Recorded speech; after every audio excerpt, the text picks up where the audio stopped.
fellow diamond painting addicts, and welcome back to Diamond Painting Anonymous. I'm Daphne, and I'm here today with two exciting finishes.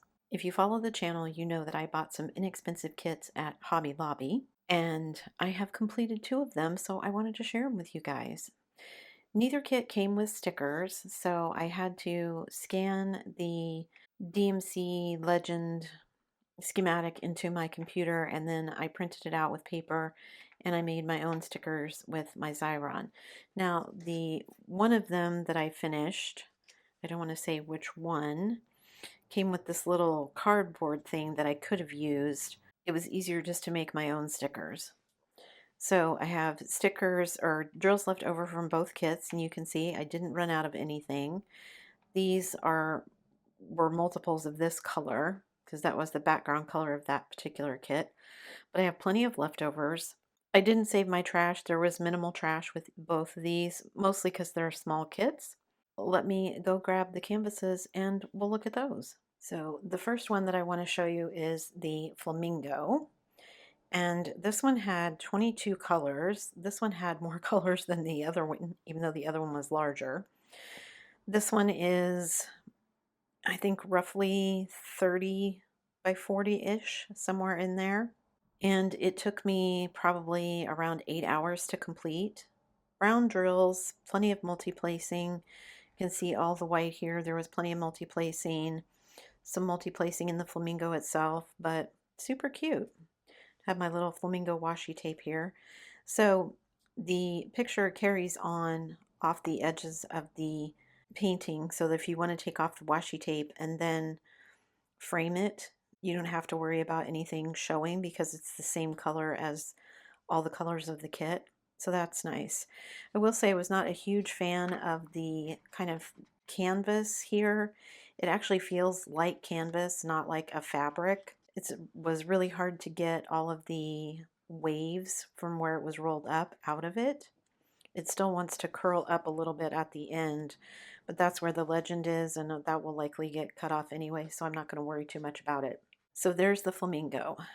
And then I finished the birds and flowers ones, and I'll take B-roll so that you guys can see the whole thing since I can't fit everything on film or on camera. But anyway, this is the one that several of you pointed out was not a grid pattern. This is more what they call freestyle, I guess. There is a little bit of a grid pattern around the edges where all of the blue was. I got to tell you, by the time I was finished, I was kind of sick of this blue that goes in the middle. And also, there was a separate blue that goes with some of the, it's supposed to be like the stems of these blue leaves or whatever they are. It's almost the exact same color as the background, so it's really hard to tell where that color is and isn't. But I do like how the birds turned out. I think they look really cute. I think the flowers are cute as well. Freestyle is not going to be my thing, not going to lie. I thought I would be okay not being able to really multi-place. Turns out I am not a huge fan of having to single place everything, especially when it's just filling in all of this background blue. I did it, but it was not my favorite thing. But I do like how the kit turned out, so I'm glad I tried it. But I will be paying more attention next time to make sure that I'm getting a gridded kit and not one that's a freestyle one like this.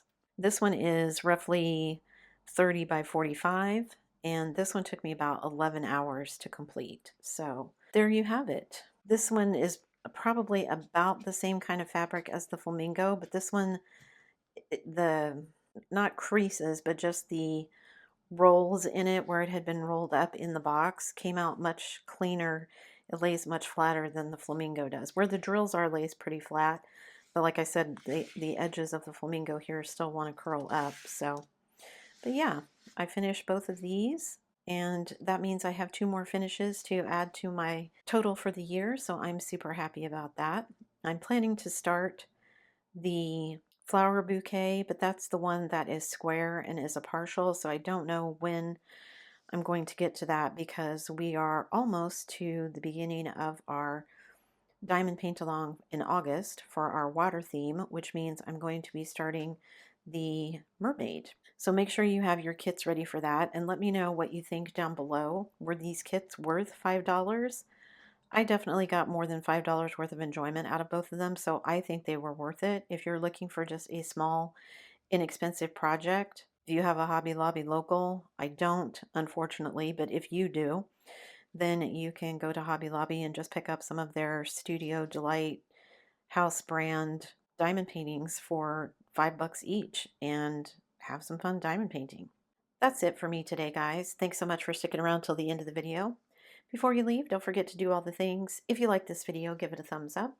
Hit that subscribe button if you haven't already, and hit that bell notification icon so that you can be informed of future uploads. And as always, guys, thanks so much for watching.